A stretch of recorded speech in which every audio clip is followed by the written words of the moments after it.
Bonjour ou bonsoir à tous. Eh bien, me revoilà. Nous voici pour une nouvelle vidéo. Alors, j'ai pas pu la faire la semaine dernière, j'aurais bien aimé. J'ai déjà écrit tout la semaine dernière, mais j'ai pas pu. Et puis, j'ai compensé un petit peu hein, en faisant des emplettes et en créant un nouveau protocole vidéo. Donc, normalement, elles auront un format commun. Hein. Et puis, il y aura le format podcast, le format tirage, le format vidéo autre. Ensuite, je pense que je vais faire aussi des musiques de méditation, des archétypes, des animaux de pouvoir. Enfin voilà, je ferai des choses nouvelles. Normalement, j'ai appris à incruster un logo, donc vous allez voir ça. J'attends toujours la tapisserie. Je me suis acheté une lumière blanche, ça ne se voit pas, mais je me suis maquillée à la place. Parce qu'il me manque une batterie, alors je peux vous la montrer, mais j'ai pas encore la batterie qui va avec. Et en fait, ils m'en ont mis une, moi, mais ça a duré qu'une demi-heure. Ça a coupé la vidéo en plein milieu, ce qui m'a obligé à la recommencer au final. J'aurais pu poster ça la semaine dernière, mais c'est comme ça, quand les choses sont nouvelles, il faut du temps pour s'adapter. Enfin, en tout cas pour moi. Donc là, normalement, vous avez mon micro-champ, alors quand je m'approche de près, normalement, on m'entend. Mais c'est vrai que c'est pas du tout pratique, il a pas une longue portée et vraiment. Alors j'ai testé, normalement on m'entend bien. Hein. Mais c'est vrai que c'est pas pratique, donc j'ai acheté un nouveau micro que je peux vous montrer. C'est un micro-trottoir, mais pareil, il est pas paramétré. Voilà. Donc normalement, avec ce matos-là, ça devrait pouvoir être sympa. Quand il y aura la tapisserie, ce sera encore mieux. La tapisserie, c'est une forêt avec une forêt dans la nuit. On voit des lucioles et tout, donc ça mettra une ambiance sympa. Alors normalement, vous entendez aussi la musique. Alors j'ai essayé de choisir une musique qui était pas trop barbante et qui était pas trop dans les aigus parce que c'est la qualité du téléphone. Je peux pas, comme là je suis branchée sur le micro, je peux pas mettre une musique. Donc c'est vrai que j'ai mon enceinte, j'aurais pu la mettre, mais j'y ai pas pensé. Bon, puis en plus il est en train de charger, donc tant pis. Chaque chose en son temps, on peut pas tout améliorer d'un coup. Voilà, voilà. Donc pour les newsletters maintenant. Alors, là donc on va faire une vidéo sur les dérives sectaires, les dérives du New Age. Alors, les dérives sectaires du New Age, on peut dire ça plutôt. Et puis donc je vais plutôt faire une analyse avec historique, définition, les dérives qui a existé, les idéologies qu'il y a derrière, et puis comment on peut sortir de ça.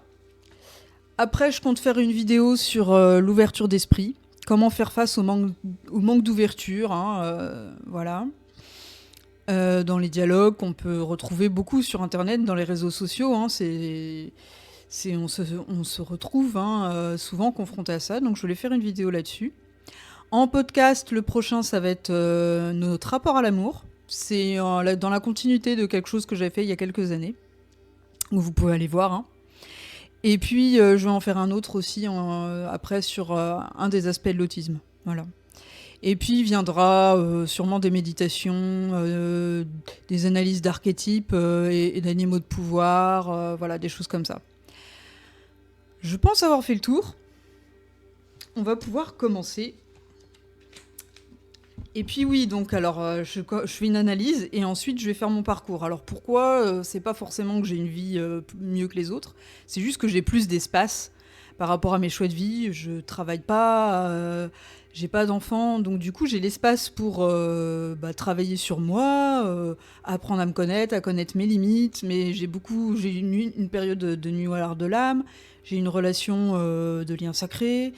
Voilà, donc du coup, j'ai aussi énormément travaillé sur ma santé et tout, donc j'ai toujours été confrontée aux limites, aux cadres, aux croyances, donc voilà, j'estimais que ça pouvait être intéressant que je partage et que ça puisse aider ceux qui sont sur le chemin.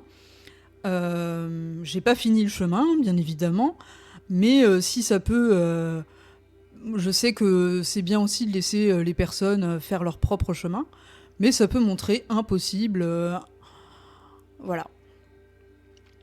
Donc c'est un témoignage et après on en fait ce qu'on veut.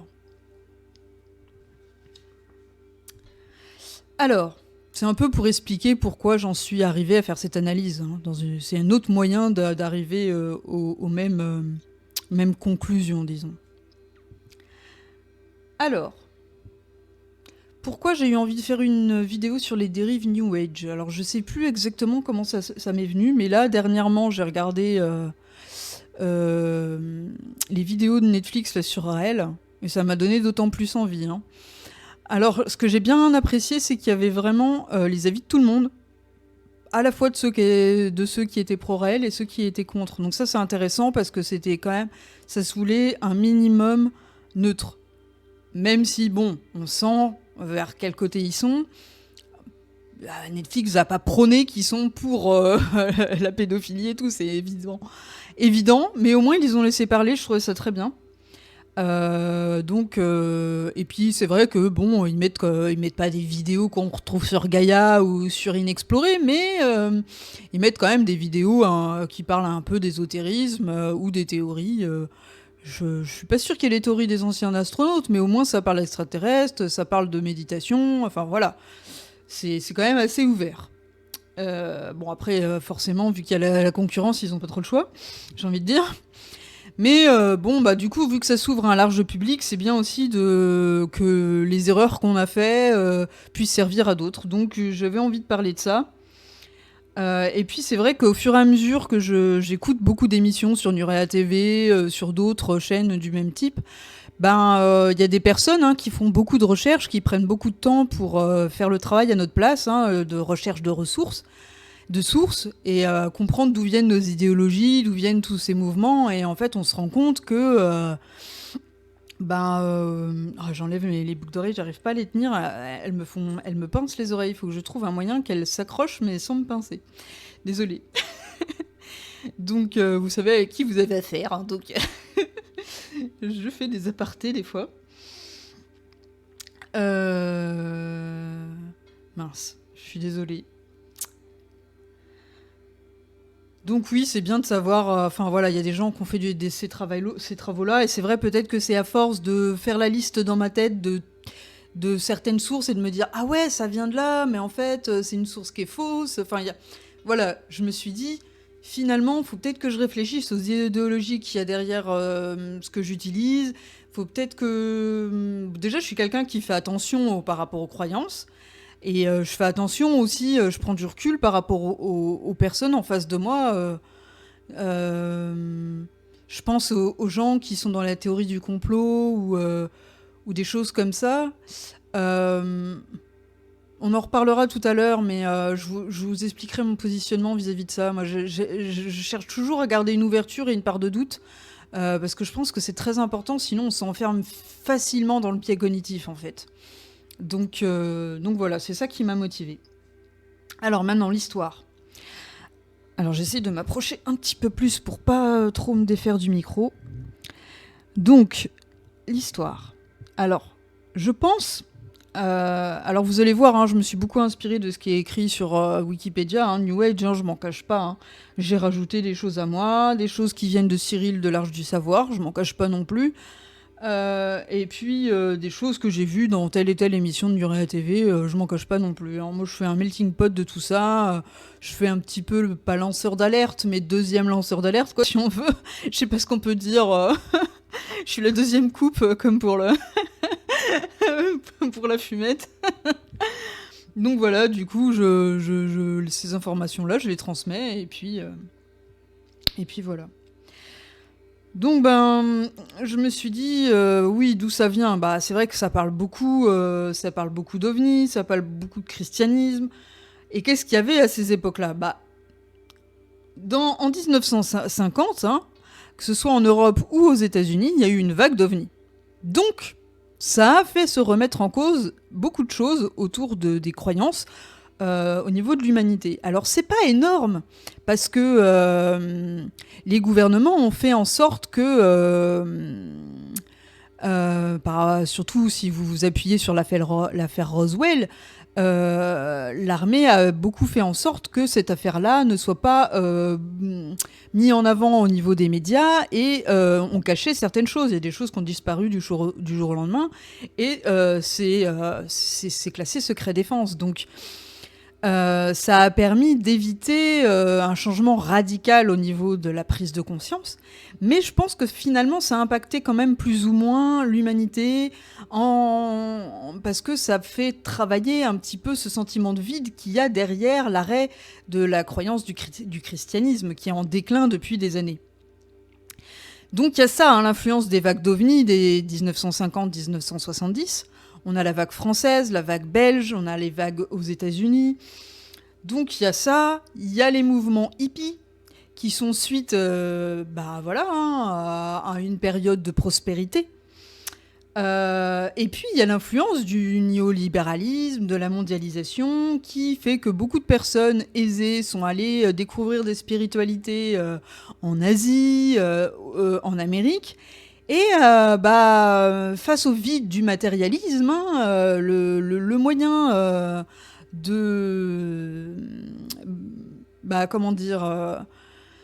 je pense que beaucoup de personnes sont face à ce sentiment de vide. D'ailleurs, c'est ce qui fait que dans notre société, on met en avant énormément l'amour. Finalement, cet amour-là, du couple, de la famille, c'est aussi ce qu'on cherche à travers la spiritualité ou les religions. C'est l'amour de Dieu. C'est un amour extérieur qui est là pour nous compléter, nous sauver. Et je mets aucun jugement là-dessus. Je dis pas que c'est mauvais ou pas, je dis qu'il n'y a pas que ça. Et donc là, c'est l'inverse.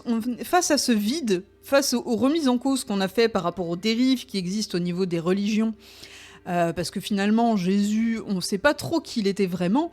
On se demande de plus en plus si c'est plutôt ces apôtres qui auraient interprété à la manière où les personnes des siècles plus tard, qui auraient interprété et écrit des choses à leur manière, plutôt que vraiment ou peut-être un problème de compréhension des paraboles que faisait Jésus, parce qu'il utilisait des métaphores, et est-ce que les personnes à cette époque-là étaient capables de comprendre? Peut-être, peut-être pas, donc voilà.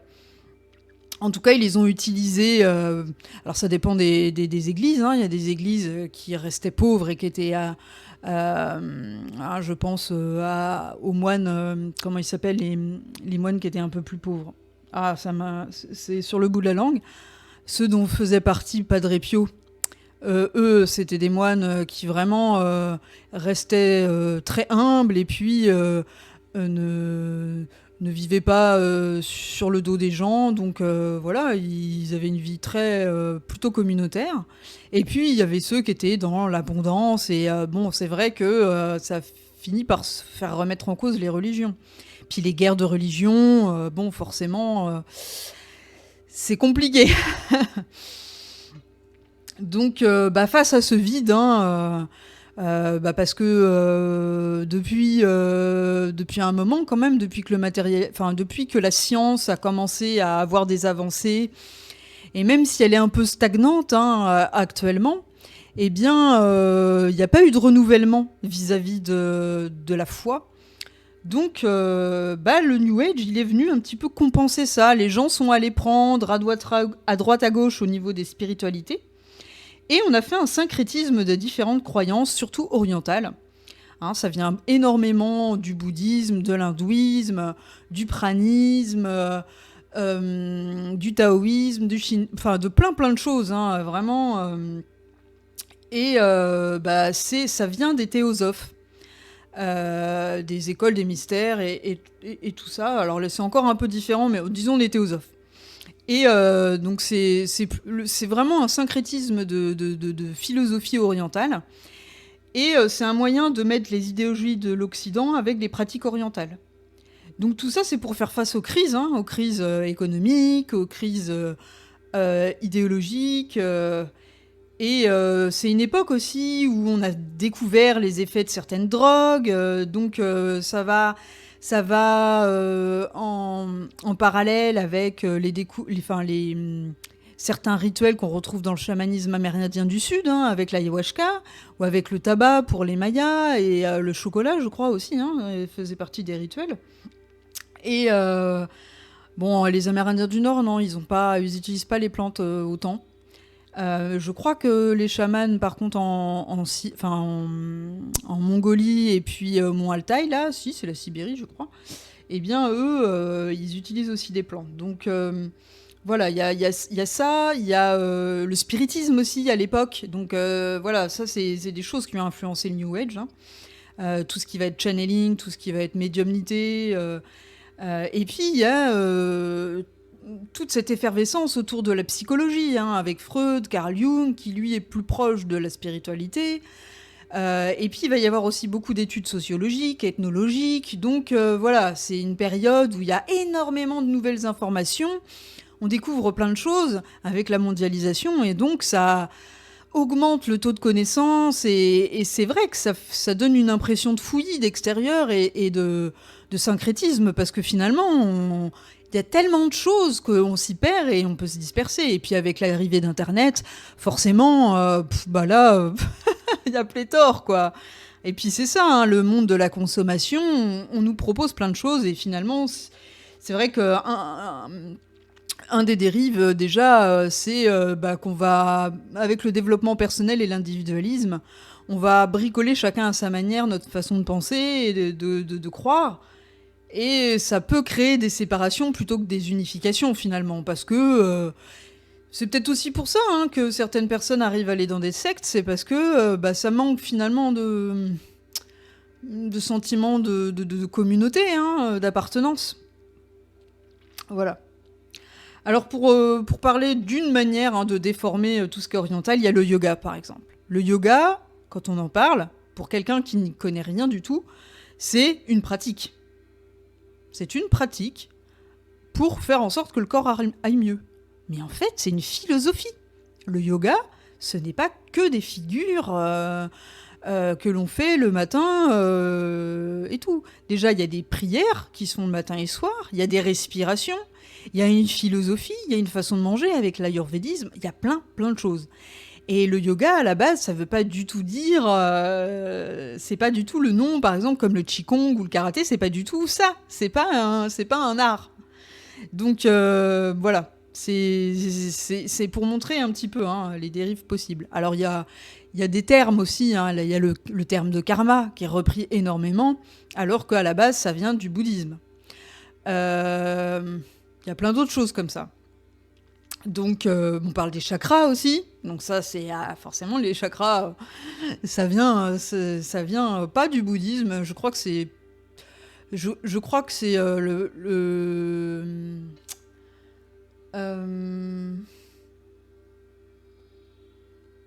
comment ça s'appelle ? J'ai un livre dessus. C'est pas le taoïsme. C'est le tantrisme peut-être. Enfin bon, de toute façon, c'est dérivé de croyances orientales. Et puis, bah, on mélange ça avec le chamanisme ou néopaganisme, parce que c'est du chamanisme revisité, bien évidemment. Et puis, qui est différent, hein, du chamanisme qui est encore pratiqué par les Amérindiens avec les rituels des ancêtres, qu'on peut retrouver en Afrique, en Mongolie, en Australie, en Amérique. Là, je parle du chamanisme occidental. Donc néopaganisme, parce qu'il y a aussi le druidisme, il y a des dérivés des croyances vikings, des croyances celtiques, enfin voilà, il y a vraiment beaucoup de dérivés. Donc voilà au niveau historique. Là, on était déjà un petit peu dans la définition. Donc, qu'est-ce que le New Age ? C'est une quête intérieure en dehors de toute structure. Alors ça, c'est l'idéal. En dehors de toute structure... Alors, il y a à la fois des avantages et des inconvénients. C'est vrai que l'avantage, c'est la recherche de d'être holistique, hein, de prendre en compte toutes le corps, enfin l'être dans sa complexité, donc à la fois au niveau du corps, de l'émotion, du mental, de l'esprit. Mais bon, bah les limites, c'est que on peut accepter tout et n'importe quoi. Donc il y a les dérives sectaires. Et puis, trop de structures, comme on a vu dans les religions, ça peut créer aussi des dogmes et des doctrines, et ça, c'est pas bon non plus. Donc c'est compliqué. Donc il y a un espèce de bricolage individuel qui est lié à l'individualisme, qui va avec le développement personnel. Hein. Et voilà. Donc autour du New Age, il y a l'idée de millénarisme. Alors ça vient avec le nouveau millénaire, avec l'an 2000, hein, et cette idée de l'ère du Verseau. Ça, c'est quelque chose de très important par rapport au New Age. Alors c'est assez difficile à définir le New Age, hein, parce que c'est un mouvement avec plein de dérives. Donc, comme chacun y met à sa sauce, c'est compliqué, quoi. On peut juste dire que ce qui fait que ça se rejoint, c'est que c'est des syncrétismes de tout ce qui est oriental, et que ça, ou païen, et que ça cherche à, à développer la personne, et pour certains, pas tous, ensuite à développer un sentiment de communauté. Mais bon, ça c'est pas tout le monde. Malheureusement, c'est dommage. Donc il y a vraiment cette idée de millénarisme, je vais pas y arriver avec ce mot, millénarisme, millénaire, on va y arriver. L'ère du Verseau. Alors l'ère du Verseau, à la base, hein, ça vient de l'astrologie, qui n'a rien à voir avec l'Orient, parce que l'astrologie, ça peut être à la fois l'astrologie chinoise, amérindienne, maya, enfin ça vient de partout, comme le chamanisme, ça vient de partout. C'est ancestral, c'est des connaissances, maintenant on le sait, ça existait déjà à l'ère des mégalithes, au niveau de la préhistoire, donc, ou de la proto-histoire, donc entre la préhistoire et l'histoire. Donc forcément, c'est logique qu'on l'utilise encore. Mais voilà, c'est important de savoir d'où ça vient et puis comme les dérives qu'il y a autour de ça. Donc l'ère du Verseau, personne n'est d'accord sur le moment où on change d'ère, mais c'est calculé par rapport en fait à des mouvements au niveau du système solaire, hein, de ce qu'on peut voir à l'œil au niveau de la Terre, du système solaire. Et donc ce sont des cycles très longs. Si je me souviens bien, ce sont des cycles de presque 20 000 ans, 25 000 ans, je sais plus. Si ça vous intéresse de parler de l'ère du Verseau d'une manière un petit peu plus distanciée, sans croyance et dogme, allez voir Howard Crowhurst, je vais y arriver. Je vais trop vite, c'est pour ça. Et son fils David, parce qu'ils ont fait une synthèse justement de ce savoir-là autour de l'ère du Verseau, et c'est très empirique leur manière de voir les choses. Je peux pas dire scientifique, parce que l'astrologie, pour moi, c'est pas scientifique, c'est empirique. Et c'est lié aussi à des égrégores, en fait. Ça part du principe qu'on attribue des concepts à des planètes, et donc du coup, on va donner vie à ces concepts-là et ces influences-là parce qu'on y croit. C'est comme ça que je l'analyse. Après, c'est vrai, c'est pas vrai. Ce qui compte, c'est le résultat. Moi, je pense que c'est comme ça que ça marche. Peut-être qu'il y en a, ils vont dire, mais non, c'est vrai, ça marche bien comme ça. Je sais pas. Je sais pas, mais en tout cas, il y a sûrement d'autres interprétations. J'impose pas la mienne, hein, bien évidemment. Donc voilà, il y a l'ère du Verseau. Donc ça, c'est l'idée qu'il y a un nouvel âge qui arrive. Et attention, une des dérives, c'est le nouvel ordre mondial. Bah oui, ah, c'est le côté ésotérique plus, caché, hein, qui parle d'une nouvelle humanité, une nouvelle manière de faire le monde, et c'est basé sur le fait que l'humain n'est pas... L'humain, c'est basé sur la gnose, hein. Ça va encore plus loin que le New Age, c'est-à-dire que l'idée c'est l'humain n'est pas assez, c'est quelque chose d'inachevé, et donc il faut rajouter des trucs, donc on a le transhumanisme, ça vient de la gnose, donc il y a l'orientalisme, il y a le véganisme, parce que la chair c'est mauvais. Donc, contrairement à la chrétienté où la chair n'est mauvaise que dans la sexualité, là, c'est vraiment le corps, c'est mauvais. Donc, du coup, la chair de la viande, c'est mauvais. Donc, c'est pour ça hein, que c'est important de savoir d'où viennent les courants qu'il y a actuellement, qu'on soit sincère ou pas dans nos pratiques, hein, parce que ça peut servir certaines causes. Et puis, ça apprend à être en conscience par rapport à ce qu'on fait, et ça change notre attention vis-à-vis de notre intention vis-à-vis de ce qu'on fait, et donc du coup, les informations que l'on met dans les actions, dans les personnes, les relations ou les objets qu'on utilise. Donc ça change tout. On est beaucoup moins après prisonnier des grégores négatifs, par exemple. Alors, il y a le millénarisme, l'ère du Verseau, donc personne n'est d'accord sur la date, mais c'est lié donc à un peu comme le calendrier Mahalaya, là on disait ça finissait en 2012, bah, c'est un petit peu ça, hein, je sais plus, c'est un nom, mais en tout cas c'est une ère très longue, et à chaque fois, tous les 2000 ans, ça dure 25 000 ans, tous les signes astrologiques, les 12 signes, mais tous les 2500 ans, je crois, ça change de signe. Et donc, bah là, on est dans l'ère du poisson. On était dans l'ère du poisson, donc la chrétienté, c'est le poisson. C'est lié au bateau, à la mer. C'est lié, voilà, beaucoup de changements autour de l'eau. Et le Verseau, c'est les ondes. Hein. C'est le signe du Verseau, c'est les ondes. Donc tout est lié, hein, avec l'AI, avec les ondes 5G, 4G, tout ça, la radio. Enfin voilà. Donc finalement, comme c'est des cycles très longs, le changement, il est progressif. Donc c'est normal qu'on se bataille sur des dates, puisqu'on veut mettre des limites, alors que finalement, c'est quelque chose de progressif. Tout changement est progressif. Donc voilà, c'est pas du jour au lendemain. Bon. Donc, et puis il y a aussi l'holisme. Alors ça, c'est la psychologie holistique. Hein. Ça vient hein, aussi de certains courants psychologiques. Bah, c'est l'idée de prendre en compte l'esprit hein, dans la guérison. Hein. Ça va au-delà de la médecine actuelle, ça va au-delà, voilà.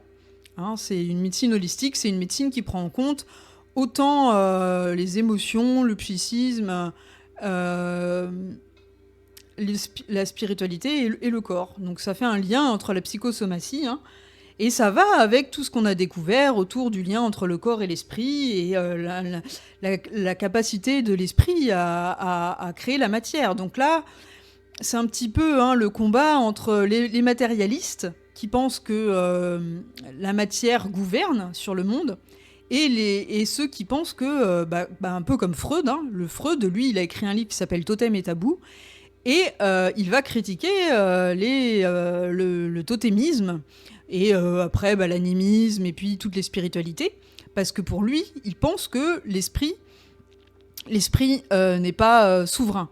La toute-puissance de la pensée, pour lui, il y a des limites, et il ne veut pas lui donner trop d'importance.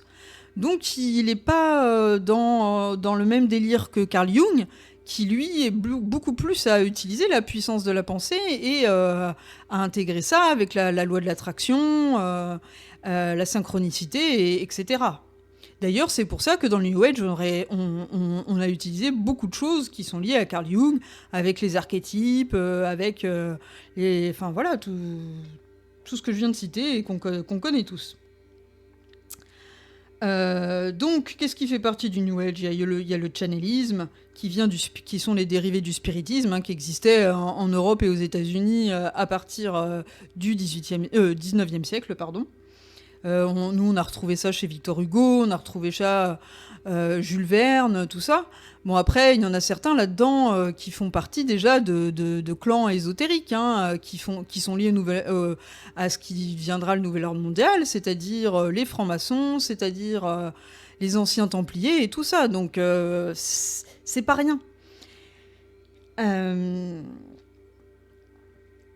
Donc, il y a le développement personnel, donc ça c'est lié à Carl Jung. Il y a le mysticisme quantique. On va des fois peut-être un peu trop loin dans la physique, le lien entre la physique quantique et le spirituel. C'est vrai que des fois on fait des liens alors que on n'a pas encore les preuves. Ça, c'est vrai que je trouve que c'est certains dérivés. On en reparlera à la fin de la physique quantique. Il y a des choses intéressantes qui sont arrivées récemment. Mais voilà, on n'a pas encore assez de recul et voilà, il faut encore du temps, je pense, pour faire un lien très net. Même si instinctivement, on a des intuitions qu'il y a un lien, on ne peut pas encore décrier une certaine vérité avec un grand V parce que c'est dangereux en fait. Moi, je pars du principe que toutes mes expériences m'ont amené à me prouver qu'il y avait plus grand que ma conscience. Mais après, le reste, ça reste des expériences personnelles, des fois que je peux multiplier avec celles d'autres personnes. Mais voilà, ça reste empirique. Et pas scientifique. Voilà. Donc, toc toc toc. Il y a le néopaganisme. Donc on revient un petit peu au culte de la déesse mère, hein, on parle beaucoup de Gaïa, la terre-mère et tout ça. Donc ce sont euh, des suites. Hein. En fait, le christianisme a énormément étouffé le paganisme à une certaine époque, et les cultes de la déesse mère se sont faits en cachette. Et donc c'est ça qui a obligé le christianisme vers le milieu, hein, à rajouter Marie, à la mettre en avant, et à dissocier la femme mauvaise, donc Marie-Madeleine, la femme prostituée, avec la femme vierge et mère, parce que la femme prostituée, c'était la femme libre, la femme spirituelle, et ça, c'était pas bien vu du tout. Donc cette femme qui était liée à la déesse mère, qui était forte, elle n'était pas bien vue parce que le christianisme, en fait, c'est un petit peu... avant, il y avait une espèce de matriarcat, on va dire ça comme ça, même si les femmes, c'est pas vraiment un matriarcat dans le sens le pouvoir de la femme, c'est plutôt au sens... comment dire c'était un petit peu plus libre quand même autour de la femme qu'au moment du christianisme. Et du coup, il y a eu une espèce de rébellion avec le père. On donnait une importance... Ouais, voilà, c'est ça. Il y a la déesse mère, on donne l'importance à la mère. Et le christianisme, c'est l'importance du père. On est passé d'un extrême à l'autre. Comme d'habitude, les humains, nous, on fait tout dans la dentelle. Hein, on n'a pas de nuance. Et l'extrême hein, voilà, c'est comme pour les enfants avec l'éducation. Soit c'est hyper strict, soit si c'est laxatif, pardon, laxiste. Alors là, je pouvais pas faire mieux. Comme gros lapsus. C'est laxatif. Ah là là. Bref. Ça, c'est fait pour la boulette de la journée. Et donc...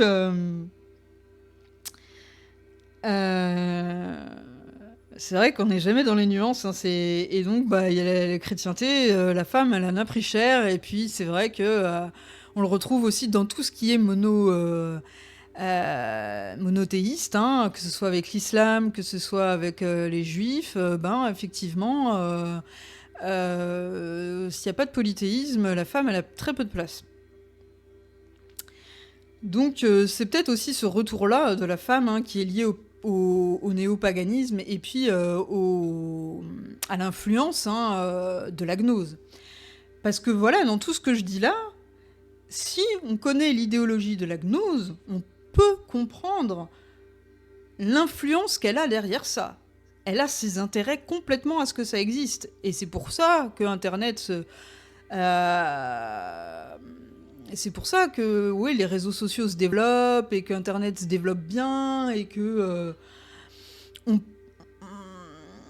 il y a toutes ces informations parce que on noie un petit peu la vérité dans toutes les bêtises et puis du coup on fait perdre le pouvoir un petit peu sur l'information à l'être humain parce qu'il en a gagné grâce à Internet, mais il en perd parce qu'il y a plein d'intox. Et peu de gens ont le courage d'aller chercher les sources.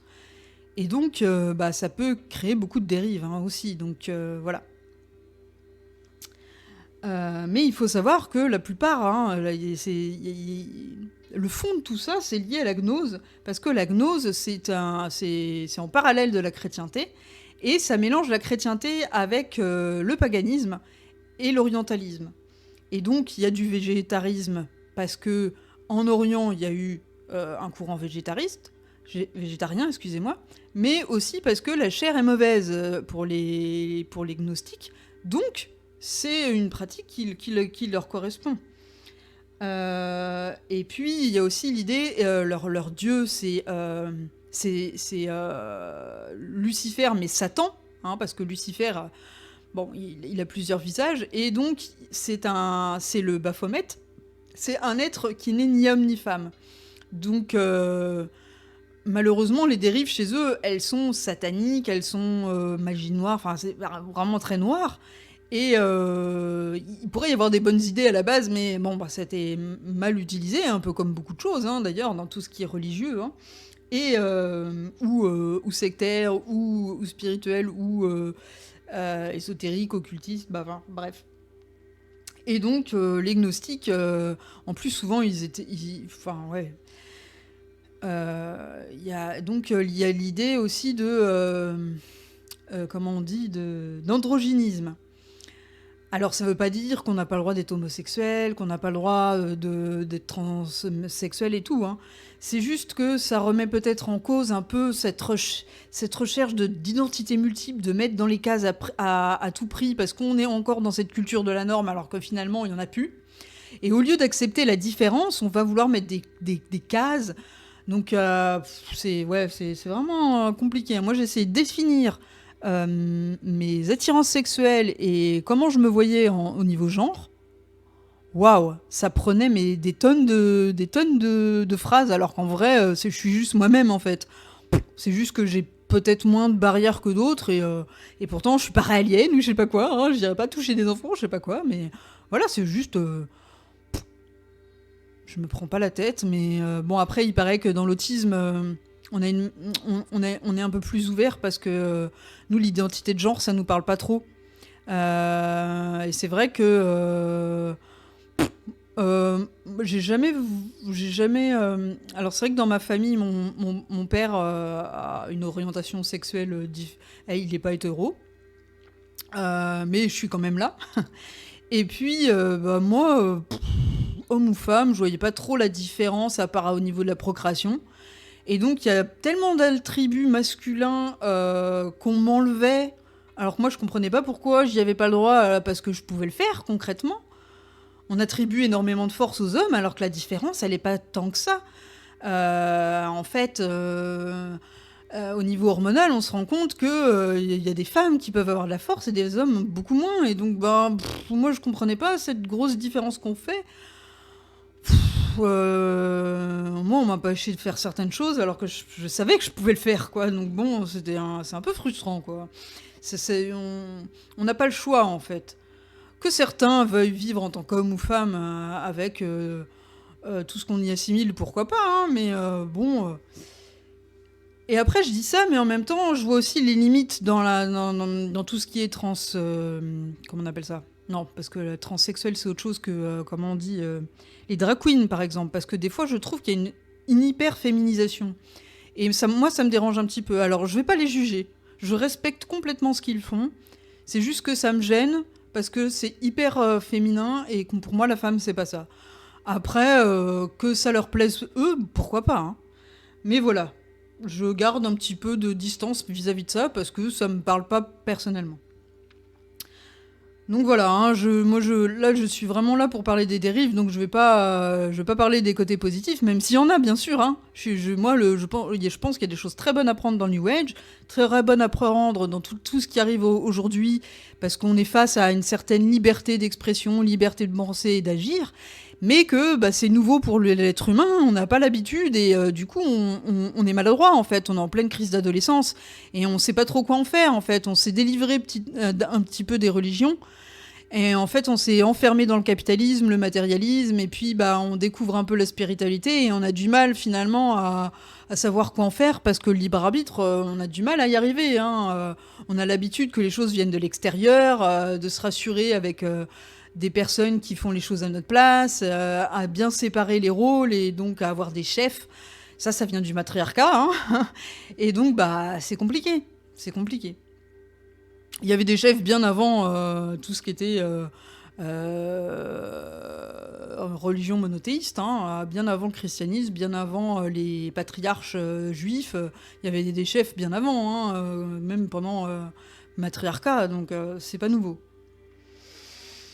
Donc voilà, hein, en plus des différentes choses dont s'inspire le New Age, il y a vraiment l'idéologie, la gnose, hein, qui se sert, et tous ceux qui vont porter la gnose, hein, comme les Illuminati, les francs-maçons, tout ça, parce que ça va dans leurs intérêts.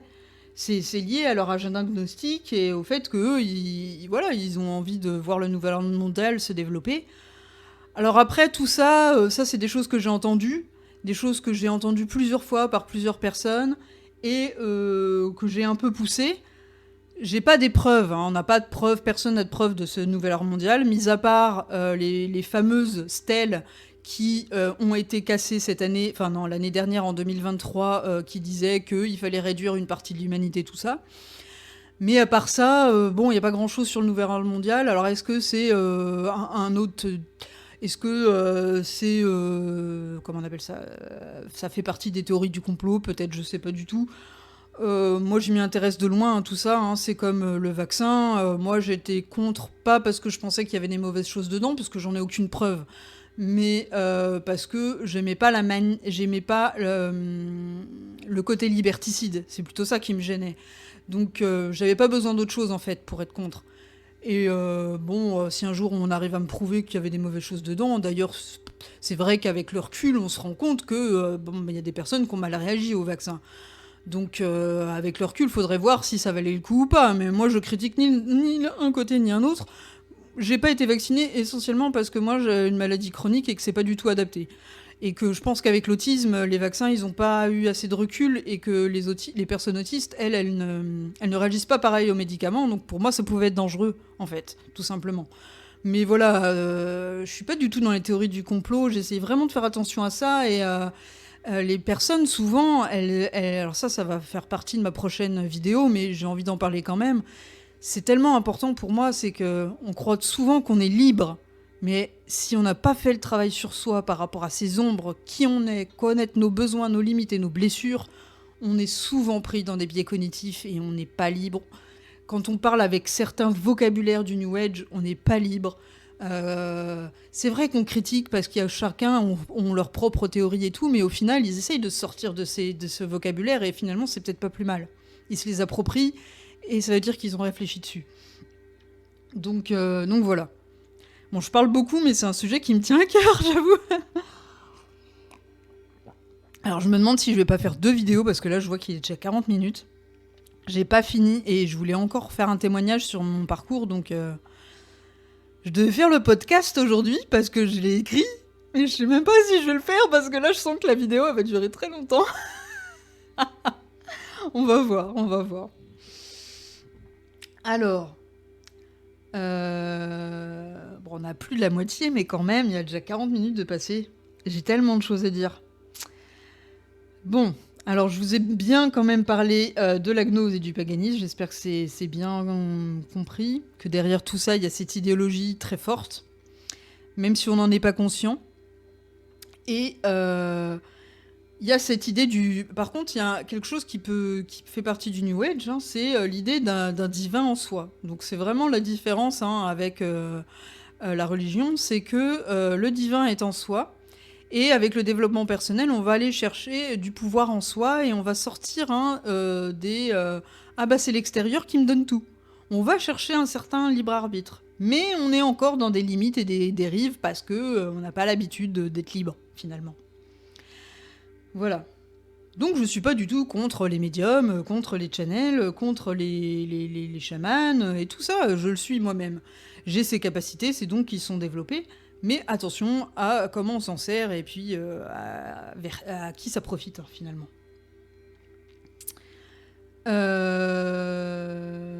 Toc, toc, toc. Alors, oui, alors ce qu'il y a aussi derrière tout ça, hein, c'est Alice Bailey, qui était théosophe, donc qui a fait un syncrétisme hein, de beaucoup de croyances d'Asie, parce qu'elle y est allée. Et il y a une théorie avec le retour du Christ. Ce retour du Christ qui est tant attendu, hein, parce que les Juifs n'ont pas encore reconnu Jésus comme le Messie. Et il n'y a que les chrétiens et les musulmans. Hein. Les musulmans. Et donc, des fois j'ai un doute entre l'islam, les musulmans, les arabes, je sais jamais lequel est la culture, lequel est la religion, enfin, je suis perdue. Non, les musulmans, c'est bien leur religion, c'est les arabes où c'est une culture, et donc il y a des arabes qui sont catholiques.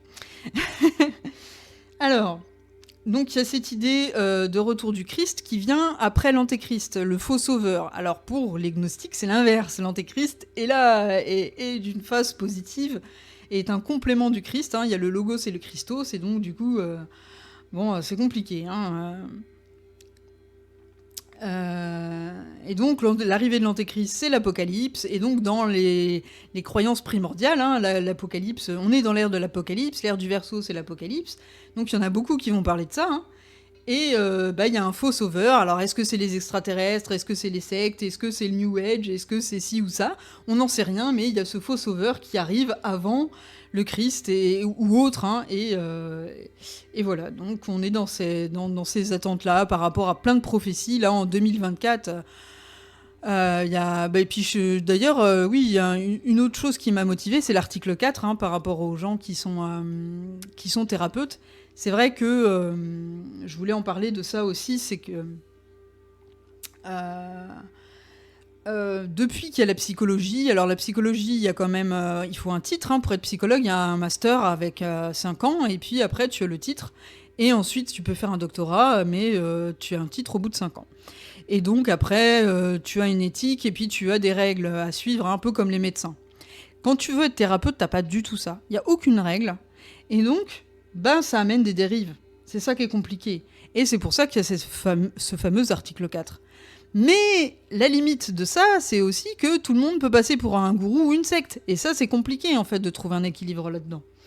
Parce que du coup, tous ceux qui sont contre les gens un peu intelligents, qui veulent créer une spiritualité qui est pas trop dogmatique et qui va sortir un petit peu de ce New Age, ils vont aussi passer pour des gourous et c'est compliqué, quoi, parce que les gens, ils font pas la part des choses.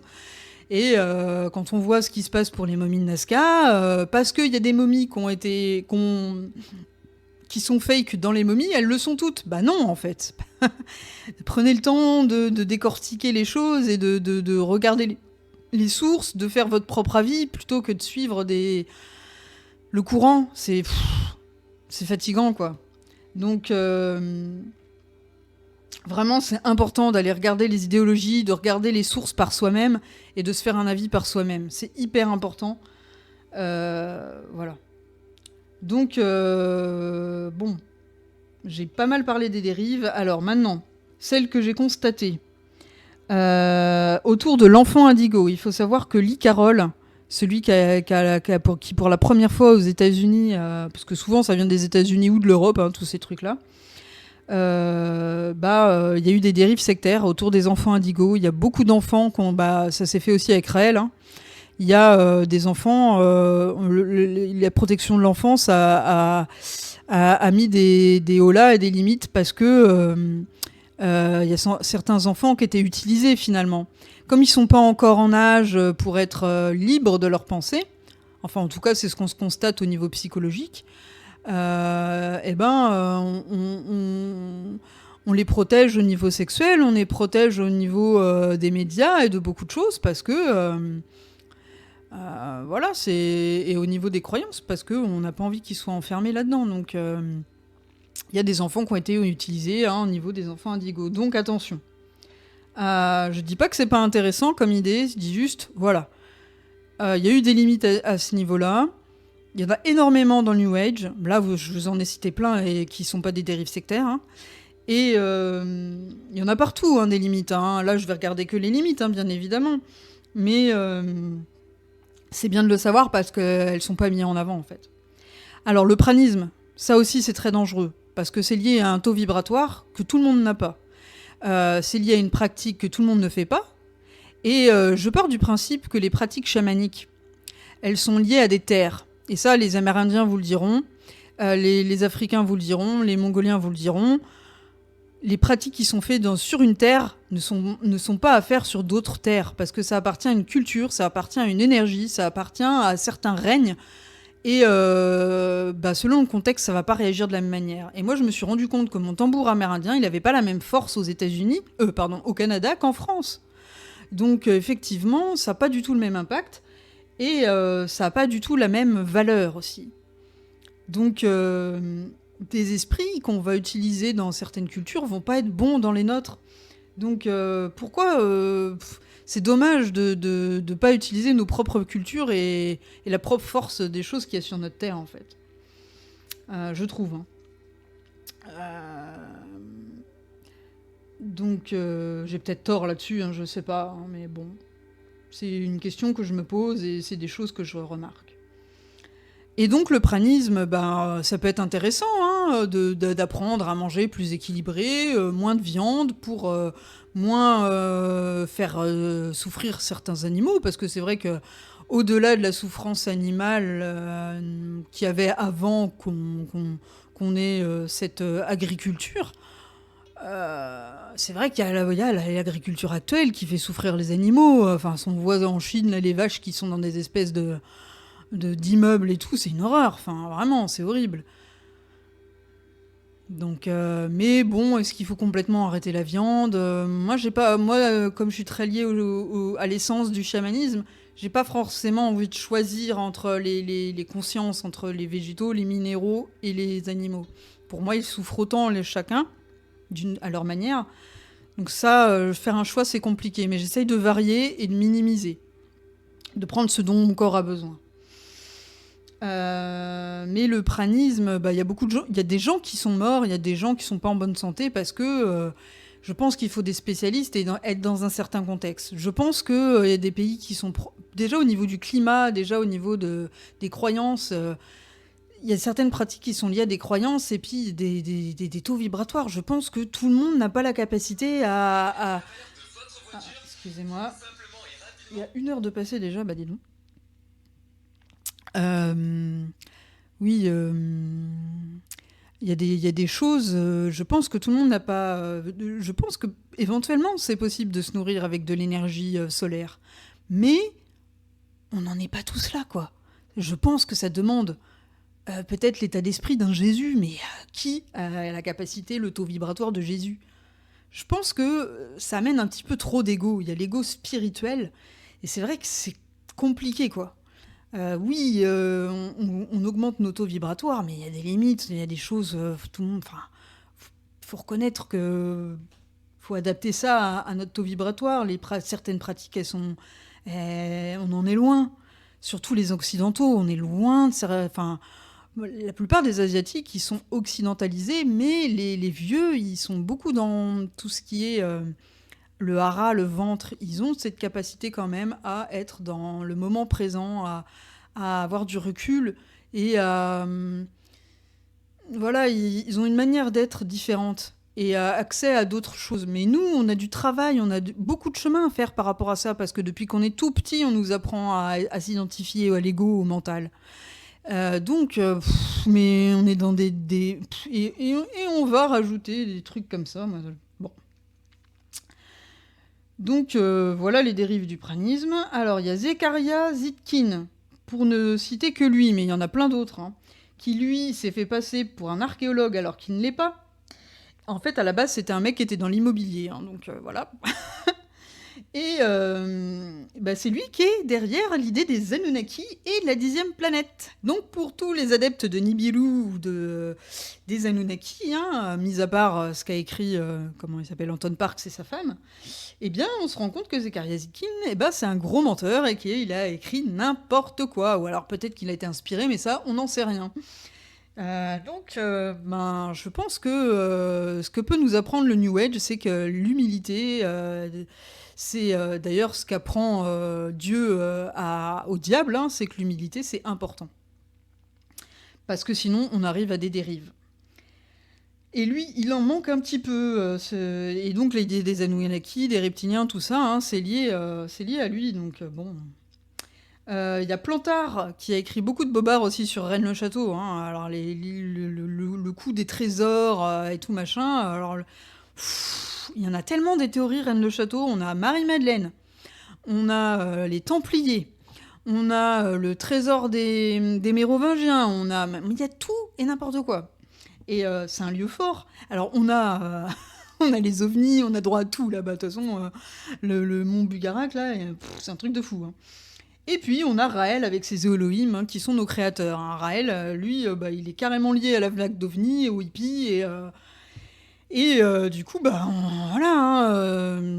Pourquoi et puis là, en hypnose, on se rend compte qu'il y a des courants entre Dolores Cannon qui nous parle, qui a fait parler des personnes en hypnose, et ça nous parle de personnes qui sont dans d'autres planètes et qui sont en lien avec des extraterrestres.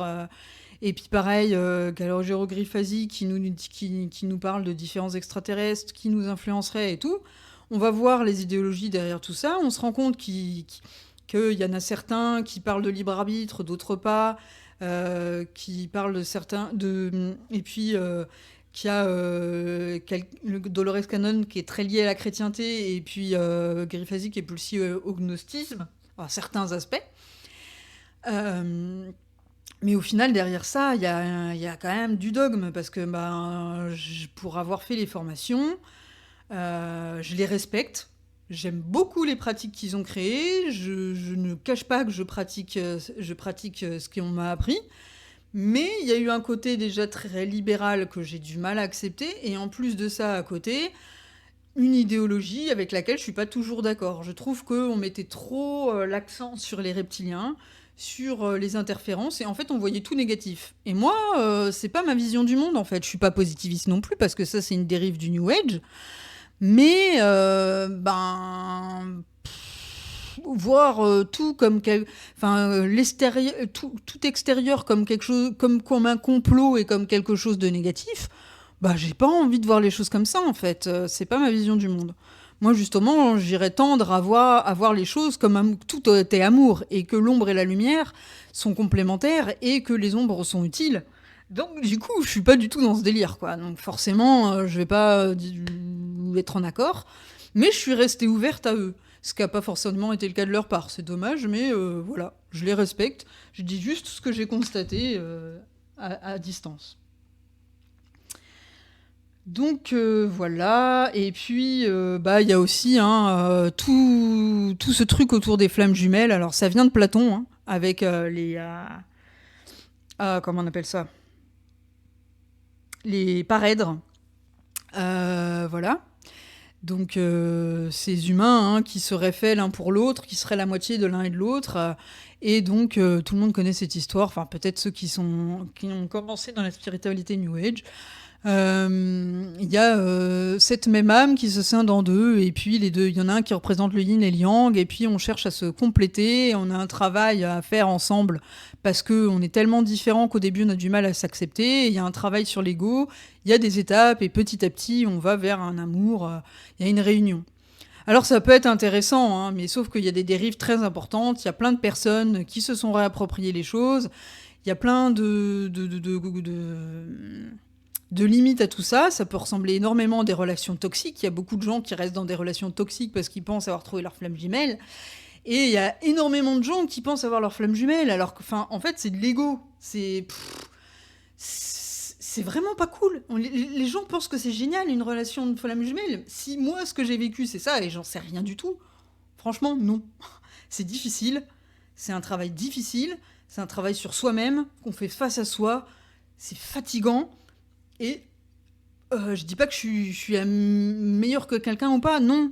Enfin, vraiment pas. Je trouve pas ça cool. C'est comme les gens qui trouvent ça cool d'avoir des dons. Moi, j'ai refoulé mes dons pour les défunts, les gens. Non, c'est pas cool, hein, d'avoir... vraiment pas, donc... même les extraterrestres, franchement, je suis pas raélienne, et pour rien au monde, parce que, franchement, moi, j'ai une preuve qu'ils existent, et elle est pas cool. C'est que j'ai fait partie des gens qui ont été abductés, et c'est pas cool. Même si je suis pas sûre à 100% que ça m'est arrivé, si c'est le cas, c'est pas cool. Parce que moi, les souvenirs que j'en ai, c'est des choses pas cool. Donc peut-être que c'est mon esprit, parce que moi, ça reste que dans les rêves. Il y a des gens, ils ont des expériences en conscience. Moi, j'ai pas des expériences en mode alpha. J'ai toujours des expériences soit proche du sommeil, pas en mode alpha, en mode bêta, excusez-moi. Si, justement, j'en ai eu en mode alpha, et j'en ai eu en mode theta et delta. Mais pas en conscience pleine. Donc, du coup, voilà, moi j'ai toujours le doute. Mais voilà, moi, le peu que j'ai d'expérience là-dessus, si c'est vrai, c'est pas cool. Et moi, j'attends pas les Elohim, non, pas du tout. Et puis, de toute façon, je pars pas du principe qu'ils vont nous sauver, hein, que c'est à nous de le faire. Si on veut être libre, si on veut un libre arbitre, c'est à nous de nous sauver. Il y a personne qui va nous sauver, en fait. Donc, voilà. Parce que la dérive des sectes, hein, c'est que finalement, on va utiliser le New Age, mais au lieu de se dire le divin, il est en nous, et donc c'est à nous de nous sauver et d'être acteurs de notre propre vie, finalement, on a un prophète qui dit « Ah ben non, moi je suis Jésus, et du coup, je vais tout faire à votre place. » En fait, on en revient au même avec la chrétienté et tout le reste, quoi. Enfin, Donc je suis un peu dépitée, je n'arrive pas à comprendre pourquoi. Bon, si, parce que c'est difficile de changer, et je pense que c'est vrai que ça demande une certaine foi. Ça demande vraiment une certaine foi et un certain lâcher-prise, et qu'à un moment donné, je comprends qu'on puisse perdre la foi. Je l'ai pas perdue, je sais pas pourquoi et comment. Je me sens pas supérieure parce que j'ai réussi. Mais parce que j'arrive vraiment à comprendre pourquoi on a du mal à... Enfin, que j'arrive à comprendre pourquoi il y a des gens qui sont dehors et qui font la manche, j'arrive à comprendre pourquoi il y a des gens qui vont dans les sectes, mais bah, c'est pour ça que j'ai envie de partager, c'est parce que j'ai envie de dire, bah, continuez à avoir la foi, les gens, parce que en ayant foi en soi et en utilisant l'énergie invisible comme une partenaire, je veux pas mettre de mots parce que je sais pas ce que c'est, bah franchement, la vie, elle peut être plus cool. Mais vraiment. On est créateur en utilisant cette énergie-là, et franchement, j'ai expérimenté que la conscience influence la matière, et ça me change ma vie. Et je suis pas illuminée pour autant, je suis pas... Et voilà. Bon, je ferai la vidéo parcours plus tard, parce que là, si je commence à dériver vers ça, alors, je me recentre. Donc voilà, j'ai parlé des dérives que j'ai constatées au long des vidéos que j'ai regardées. Et donc, attention. Attention aux dogmes, aux doctrines, aux idéologies, aux biais cognitifs. Il y en a beaucoup qui se disent libres, et ils se rendent pas compte qu'il y a les influences gnostiques, New Age, et voilà. Donc, apprenez à faire en conscience les choses, à développer votre libre arbitre. Qu'est-ce que c'est le libre arbitre ? La meilleure définition que j'ai trouvée pour l'instant, c'est celle de Philippe Guimand, donc un physicien quantique. Alors bien sûr, oui, je suis peut-être dans le mysticisme quantique, qui sait ? Mais lui, il part du principe que c'est dans l'intuition qu'on retrouve le libre arbitre, que c'est pas du tout dans le mental. Et donc du coup, c'est une part de nous qui est capable de faire le voyage entre l'âme et l'extérieur, hein, et de trouver un équilibre entre les besoins extérieurs et les besoins de l'âme. Donc voilà.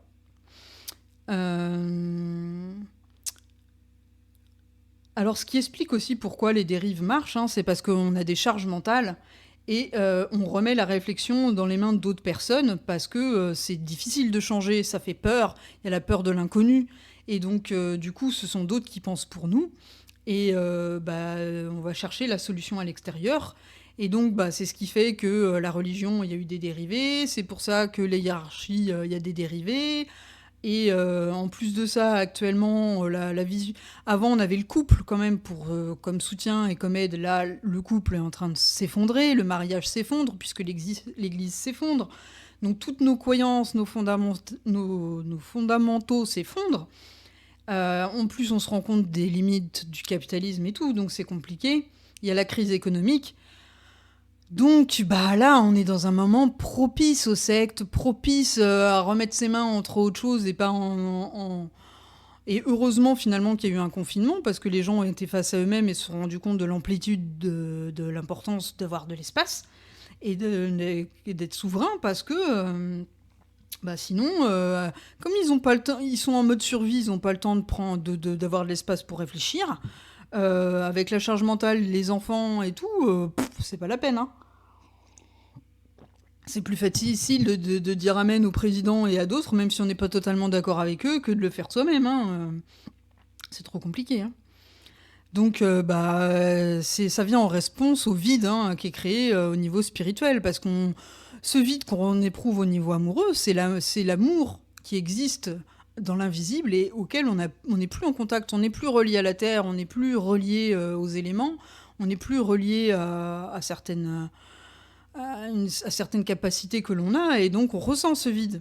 C'est le matérialisme qui l'a amené, et les dérives arrivent parce que on essaie maladroitement de retrouver ça finalement. Donc comment faire pour essayer d'aller un petit peu plus vers le libre arbitre ? Déjà réfléchir par soi-même, vérifier les sources. Et pour être libre, réfléchir, l'idée c'est d'être assez souple et de sortir des dogmes. Donc c'est identifier ce que c'est un dogme et une doctrine, les idéologies. C'est travailler sur soi, ses ombres, ses blessures, connaître ses limites et ses besoins. Parce que tant qu'on fait pas ça, on n'est pas libre, parce qu'on ne sait pas qui on est. Donc c'est avoir du temps et avoir du recul et de la distance. Pour moi, c'est vraiment le point de départ pour se permettre d'être libre.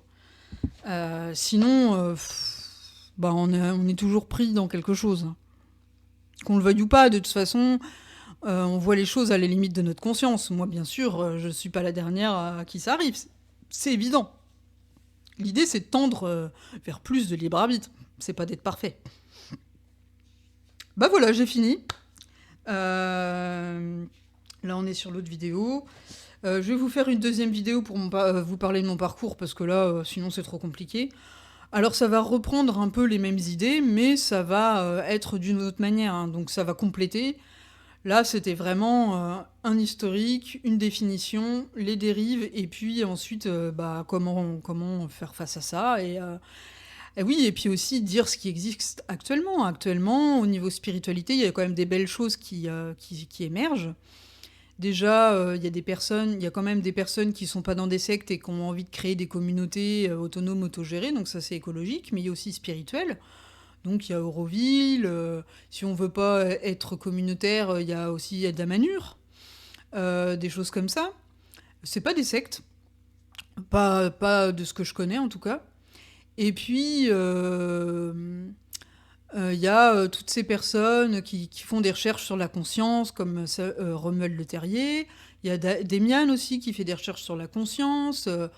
Plein de gens, bah, on va plus vers des théories qui arrivent à prouver, à expérimenter, à être empiriques autour de la conscience influence la pensée.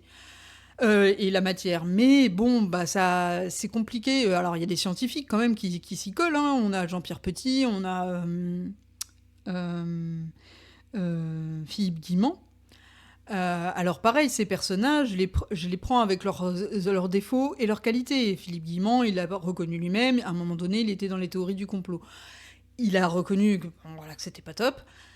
Et voilà, on l'accepte comme il est, et puis Jean-Pierre Petit, c'est pareil, il y a des côtés, bon, je trouve qu'il est un peu trop vindicatif sur certains aspects, mais bah, ça en change pas que, d'autre part, il est intéressant, donc voilà. C'est juste cette capacité de l'esprit à être souple, et voilà, et il y a des belles choses qui émergent, et je pense qu'on est dans une période chaotique qu'on peut appeler apocalypse, ou je sais pas quoi. L'apocalypse, c'est la révélation, de toute façon, c'est pas quelque chose de... C'est à la fois positif et négatif, c'est les deux. Alors, ceux qui vont être gnostiques, ils vont dire c'est que positif, les chrétiens vont dire c'est que négatif. Dans l'Occident, c'est un petit peu le combat entre les deux. Si on veut être ni dans l'un ni dans l'autre, ben, c'est un peu la réponse de Normand, quoi. Hein. C'est ni l'un ni l'autre. C'est chaotique, mais bah voilà, moi je vois un peu l'humain avec du recul, on voit tout avec le prisme de notre vie à nous, notre génération. Mais en fait, l'humanité, c'est quoi par rapport à la Terre, par rapport aux autres animaux? Ah, mais rien, quoi. On est au début, on est des gamins, on est des ados, et on essaye de se créer quelque chose de stable, mais c'est normal que ce soit compliqué, en fait. On sort à peine de la religion, on va vers la spiritualité, on retourne en arrière, on essaye de créer un équilibre, parce qu'on s'est rendu compte que le paganisme, il y avait aussi des limites. Hein. Donc, bah, c'est normal, c'est compliqué. Voilà, on a été pris dans le matérialisme, on va dans les extrêmes et on va apprendre les nuances petit à petit. Bah ouais, c'est compliqué. Actuellement, c'est difficile hein, de se dire qu'il y a des vies qui en dépendent. Hein. Quand je vois ce qui se passe actuellement avec les guerres et puis bon, avec tous les dérivés autour du climat, c'est triste. Hein. Mais je pense que les animaux, qu'est-ce qu'ils diraient, eux, hein? Parce que eux, il y a longtemps qu'ils meurent à cause de nous, et voilà, bon. Donc, voilà. Tout ça, ça va dans nos mémoires cellulaires, et j'espère qu'on comprendra tout ça, les humains. Bon, je vais arrêter, ça fait 1 heure, c'est énorme, c'est beaucoup, je vous avais dit que c'était long. J'ai tellement de choses à dire. Je vous fais de gros bisous, j'espère que vous m'avez bien entendu. Et puis, bah, je vous dis à bientôt.